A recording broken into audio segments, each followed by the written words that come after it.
Next, recollections of Congressional Medal of Honor recipient Bruce Crandall, a Vietnam veteran. Could you tell us a bit about the experience that you had that led to your receiving the Congressional Medal of Honor? If you've seen the movie We Were Soldiers, Mel Gibson, Greg Kinnear played me in that movie. I commanded the 20 helicopters, and I was Snake 6 in the unit that was in the Drang Valley. I commanded the lift helicopters. It was in a battle with the 1st to 7th Cav, which is Custer's outfit, and they were being overrun, and my wingman and I both received the Medal of Honor that day. And could you give us a little more detail about how long the battle lasted and what you did during that time? Well, we started out at 6 o'clock in the morning, and we finished it somewhere around 10:30 at night.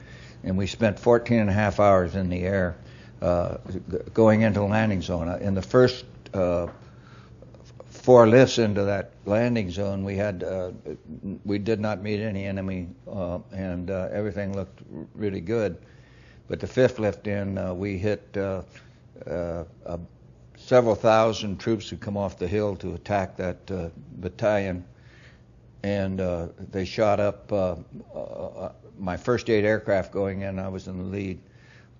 Got shot up. We had 4 aircraft have to be grounded when we got back to play me. And I lost, at that time, I had my crew chief shot through the throat. And when I left the landing zone, I had 3 dead and 3 wounded on. And from then on, when I got back to play me, I decided to go back to find out how things were in the landing zone, because I didn't want to lose any more aircraft. You lose half of the group. So I asked for a volunteer aircraft to go with me, and my wingman, Ed Freeman, who had been my friend for 10 years and was also in the Corps of Engineers, volunteered to go. And I really didn't want him to go because he's the second in command, and you shouldn't take the commander and the second in command out, but it worked out well because we got back to the area, and I told Hal Moore, who was the commander of the 1st to 7th, that I was back and I was overhead, and I had ammo on board if he needed it. Well, I took the ammo because I had been a commander twice on ground duty, and I knew with all the fighting that was going on, they were going to be out of ammo, and at least I thought they would be. And so I had the ammo on board, and just in case he needed it, and he said he did, and we went on in.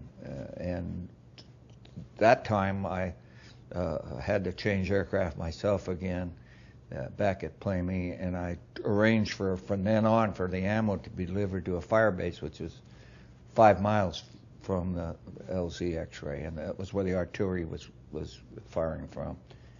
And the Play Me was 14 miles, and it was triple the time to go there and back. So I went into that fire base, and when I landed there was a couple of medevac aircraft on the ground sitting. And since I knew there was a lot of wounded in the landing zone, I went over and got them to follow me, and I thought they would start doing the medevac, and it would be all 4 of us would be doing it.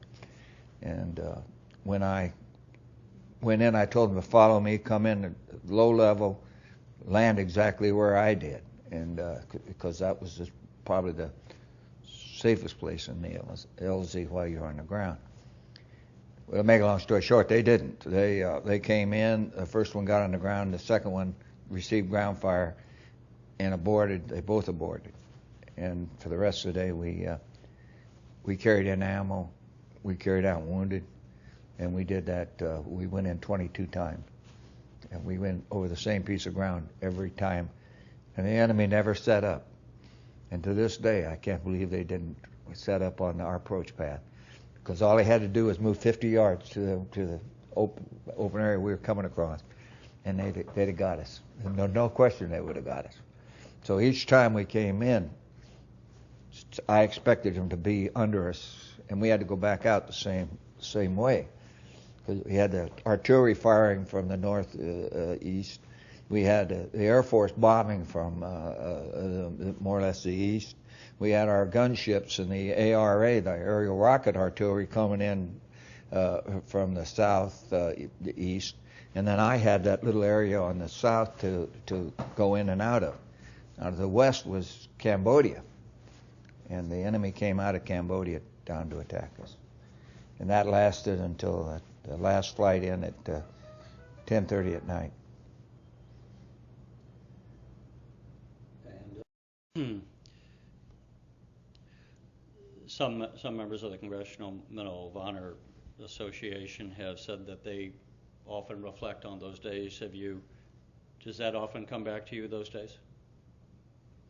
No, my thinking is that we did a great job. I remember the people that we saved. We have reunions. We've had them almost every year in Washington D.C. We go to the wall, and I still think about Vietnam, but I think about my 4 people that were on an aircraft that disappeared on the 28th of December. Those guys that fought in that battle, and we never found that aircraft, and they're still MIAs. I think about them. The hardest thing for me as a commander was to try to figure out what to do about the MIAs that I had, because I was prepared to write letters to the KIA. I was prepared to say, I'm sorry, your husband or your father has died. But they don't teach us how to write a letter to say, we can't find your husband. We don't know when we'll find him. We don't know if we'll find him. So it was the toughest thing for me, was to try to decide when was that time. When I finally just did like all people would normally do in that situation. I passed it up to the higher headquarters.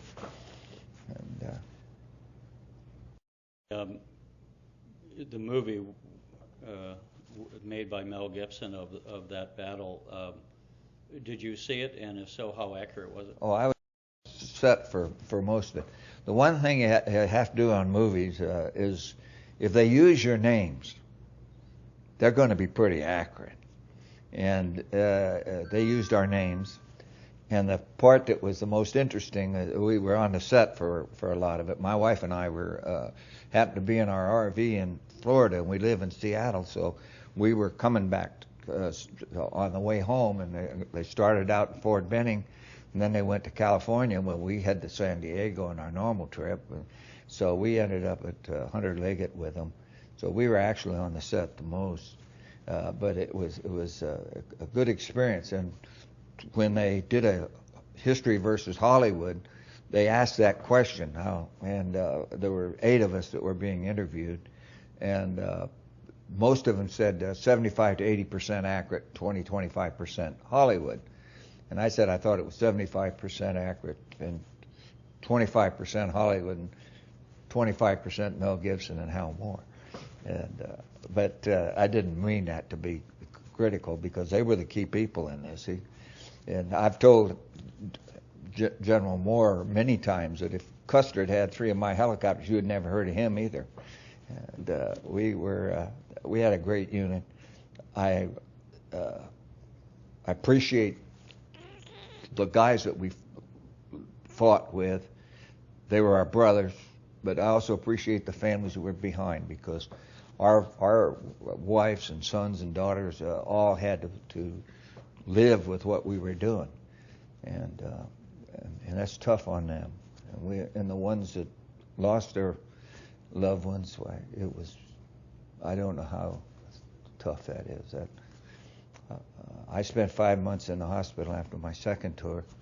I was trying to get to a downed aircraft crew, and I was pretty lucky to only have to spend that amount of time and at least get home to do that. Thank you. You're watching the Illinois Channel.